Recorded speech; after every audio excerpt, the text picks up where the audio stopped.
Welcome pong muli sa howtocookgreatfilipino.com. Ngayon po ang share ko sa inyong pagluluto ay ginisang upo na may kasamang manok. Ito po ang ating mga kakailanganin.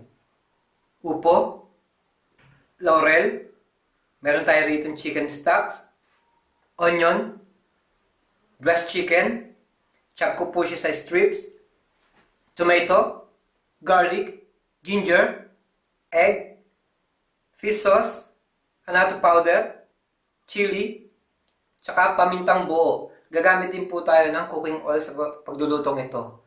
Umpisahan na po natin ang pagluluto. Okay po, umpisahan na natin ang pagluluto ng ating ginisang upo na may manok naman siya.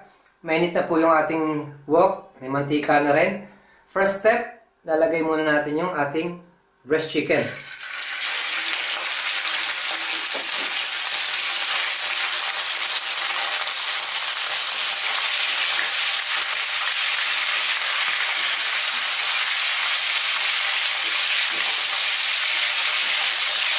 Medyo lalakasan ko po yung boses ko dahil maingay po yung mga tilamsik ng mantika.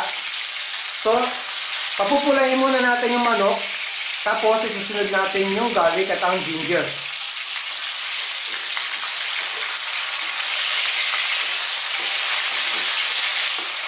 Okay, medyo brown na po yung ating chicken. Ngayon, ilalagay na po natin ang ating luya at ang bawang. Gisayin na natin siya. Tapos isasama na natin ang sibuyas.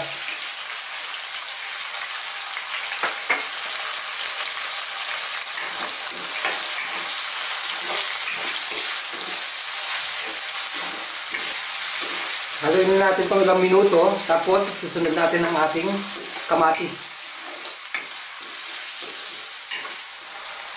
Okay po, ngayon ilalagay na natin ang ating kamatis.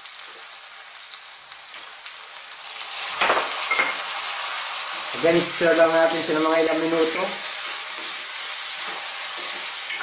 Saka natin isusunod ang ating chicken stocks. Okay po, ngayon, i-add na natin ang ating chicken stock.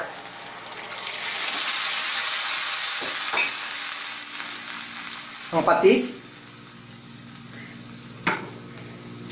pamintang buo at ang sili,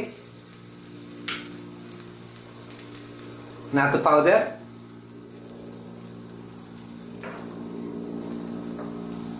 at ang isang pirasong itlog.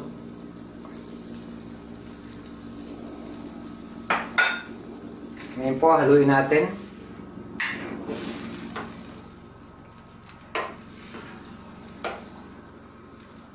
So, isi-simmer natin siya ng mga maximum 5 minutes.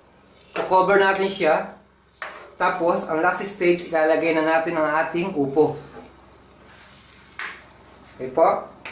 Ayan po, tatakpan na natin. After 5 minutes, ang upo. So, tignan na po natin.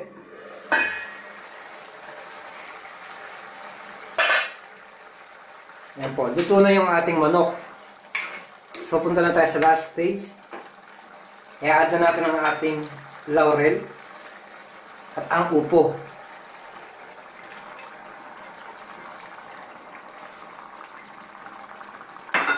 Haluin po natin. So, again, i-cover natin siya ng mga ilang minuto. Once na maluto na yung ating upo, pwede na po siyang i-serve.